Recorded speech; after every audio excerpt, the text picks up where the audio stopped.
After more than a decade of declining enrollment in Plano ISD, tonight the Board of Trustees is set to vote on setting up a committee to study school closures as an option.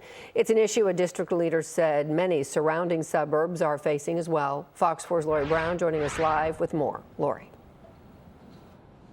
Heather, Plano ISD's Board of Trustees is taking baby steps when it comes to the hot button topic of school closures. If approved, the vote tonight would form a committee to study which campuses should be retired, and then that committee would report back to the school board with recommendations. The population of Plano is getting older, as can be seen with the cycle of school-age children. We have about 4,000 12th graders that are graduating each year. We're replacing those with about 3,000 kindergartners each year. Plano ISD Deputy Superintendent Johnny Hill says the changing demographics are leaving school buildings, especially elementaries, underutilized, increasing the cost of educating each student.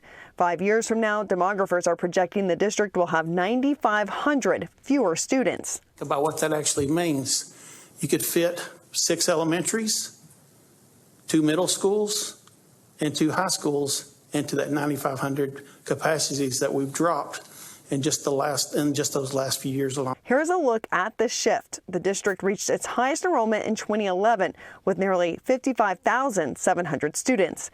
Enrollment has declined each subsequent year. This year's actual enrollment was even lower than projections at just over 47,400 students.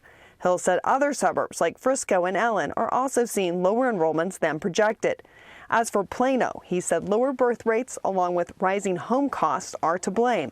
According to the appraisal district, Hill said the average home in Plano is $584,000. I've got 2 kids that are around 30 years of age that are starting their families out. They both have college degrees, they're educated. They couldn't afford to do that. The blue on this map shows where the district is losing students west of 75, while the purple shows it is gaining students east of 75. We're talking about price points and where maybe some of the more expensive houses are and where some of the more affordable housing is. It kind of makes sense. The district knows closing campuses will not be popular with neighborhoods. Because in most cases, their largest asset that they own is their residence, and they're worried about what's around it. The district may consider repurposing a building or selling the property. Board members said the process will be a slow one by design. Before a decision is made, it's important that that community around that property knows what's going to happen to that property. We're looking at a 2-year timeline. It will be handled with care and the utmost care.